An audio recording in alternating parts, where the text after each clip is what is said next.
It was a Thursday night, just 3 weeks before the wedding, when my fiance sat me down at our kitchen table and told me she needed to figure out if she was in love with her male best friend. I'm Jimmy. I'm 31 and my life is pretty structured. I work as a procurement analyst for a hospital network in Manchester. My world is spreadsheets, supplier calls, and the quiet satisfaction of making things run smoothly. At home, my routine was simple. Leave early, cook most nights, and enjoy the kind of boring that felt safe and solid. That was my life with Laura, until the night she decided to blow it all apart with what she called emotional honesty. Laura is 29, and when we met, her strong personality was something I admired. She was direct. She knew what she wanted. Her friends called it being assertive. I used to just call her difficult when she wasn't around. But that was part of our dynamic. You know how it is. You get used to the sharp edges of someone you love. If you're new here, or if you're enjoying these real family drama stories, hit that like button and subscribe to Anonymous Confessions. Trust me, this one takes a turn you won't see coming. Looking back, I should have seen the warning signs with Steven. He was her best friend, a guy who was a constant low-level background hum in our relationship. He was always there, texting at all hours, calling late at night with some new crisis that only Laura could solve. He'd insert himself into our plans, always with this air of being the wounded, complicated soul that she needed to protect. I didn't like it, but I didn't want to be the insecure fiancé who policed a friendship that existed before me. I thought I was being the bigger person. I was actually just being a placeholder. The real story starts on that Thursday. I was halfway through finalizing vendor emails for the wedding when she came home. She wasn't nervous or guilty, she was prepared. She sat across from me at the kitchen table, the glow of my laptop screen lighting up her face. She told me she was feeling confused. The wedding, she said, was making everything feel very real, and because of that, she needed to sort out her feelings for Steven.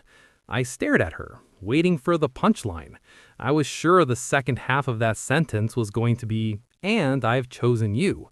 Instead, she kept talking, her voice calm and measured, like she was explaining a work project. She said she owed it to herself to explore what was there, if anything. She didn't want to live with regrets, you see. And then she added the part that stopped my heart cold. She expected me to be mature about it, because this wasn't cheating, this was emotional honesty. That was the exact moment my brain stopped trying to save the wedding and switched into pure logistics mode. What was so strange was how reasonable she seemed. She wasn't yelling or crying, she was speaking like she was discussing a scheduling conflict. She told me she and Steven had a complicated connection that had never had the right timing. When he was single, she was with me. Now, with the wedding looming, she felt she was locking herself into a life while still wondering what that other path looked like.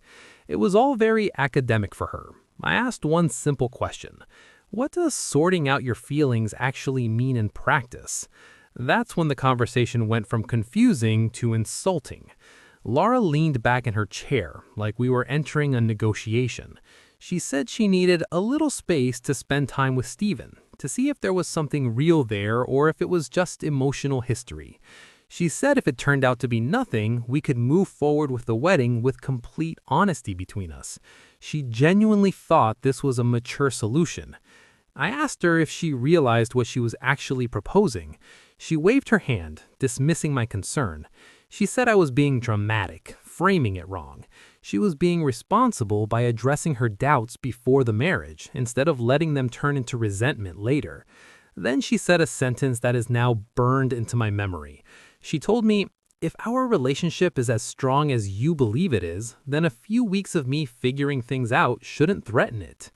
That was when I stopped talking. Laura had always been a master at reframing things to make herself look thoughtful instead of selfish. In her mind, she wasn't asking her fiancé to wait while she test drove another man. She was simply doing personal growth. Meanwhile, I was staring at a spreadsheet on my laptop with the payment schedule for our venue, our caterer, our photographer. All of it was due for final confirmation in the next 2 weeks. I remember thinking something so simple, so clear, it felt like a door slamming shut in my mind. If she needs time to figure out whether she wants Steven, then the wedding already has its answer. I didn't say that out loud. Instead, I told her I understood. I told her she should absolutely take all the time she needed to sort out her feelings. Laura looked visibly relieved. She thought I was agreeing to wait. Satisfied, she grabbed her phone and said she was going to take a shower. The conversation had been emotionally exhausting for her. As the bathroom door clicked shut, I stayed in the kitchen, staring at that spreadsheet. I'm not a dramatic person. I don't shout. When something breaks, my brain goes into problem-solving mode. And Laura had just told me the wedding was over. So instead of arguing, I opened the new tab and started going through the contracts one by one. Venue first, then catering, then the photographer. I sent 3 emails canceling vendors before I even heard the shower turn on. If you're resonating with this, or if you have your own stories of family betrayal you'd like to share, make sure to like this video and subscribe to Anonymous Confessions. Trust me, this one takes a turn you won't see coming. After that, I closed the laptop and went into the bedroom. Our flat is small, and her side of the wardrobe took up most of the room. I grabbed 2 empty suitcases from the closet and started packing her things.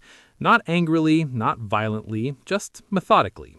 Dresses first, then sweaters, then the piles of workout clothes she never used. I folded everything neatly, the same way I did when we traveled. About 20 minutes later, Laura walked into the bedroom, her hair wrapped in a towel, wearing her pajamas. She stopped in the doorway, confused. The first suitcase was already half full on the bed. She looked at me like she had walked into the wrong apartment. I didn't raise my voice. I just kept folding a jacket. Finally, she asked what I was doing. I told her the truth. I said, "You told me you need time to explore your feelings for Steven. That sounds like something a single person should probably do, so I'm helping you get started." For a few seconds, she just stared, her expression shifting from confusion to irritation. In Laura's mind, this was not how the plan was supposed to work. She crossed her arms and asked why I was being so dramatic. That exact word again. I kept folding. She said that's not what she meant. She said the plan was simply for her to sort through her emotions. Adults, she argued, should be able to handle complicated feelings without blowing up their entire lives. I zipped the first suitcase closed and pulled the second one on the bed. I told her I agreed with her. Then I kept packing. That's when she started to get angry. She asked where I expected her to go. I told her that part wasn't really my decision. She could stay with Steven, she could stay with a friend, but the important part was that if she needed the freedom to explore another relationship, she probably shouldn't be living with the man she was supposed to marry in a few weeks. She rolled her eyes, like I was missing the point on purpose. Then she said something that revealed everything. She said I should trust her, that this wasn't about choosing Steven over me, it was about having the opportunity to see what was there before she committed fully to me. She expected me to be confident enough in our relationship to handle that. That was the moment I stopped packing and looked her dead in the eye. I told her that trust doesn't mean accepting humiliation. If you need to evaluate another option before marrying me, the decision is already made, whether you admit it or not. She tried to interrupt, but I kept speaking calmly. I told her she was absolutely free to explore her feelings for Steven. I wasn't going to argue, but she was going to do it as a single woman, not as my fiancé living in my home. I finished packing the second suitcase, walked into the hallway, and placed both bags, her laptop, and a box of her things by the door. Then I opened it. Laura stood there, still in her pajamas, staring at the door like it was a temporary display. She started talking again, saying I was overreacting, that I was insecure. She said this is why people avoided honest conversations.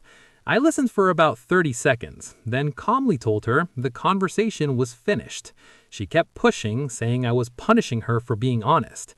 She said a mature partner would support her while she figured things out. I told her there was no ultimatum. She made the decision the moment she needed to explore another man.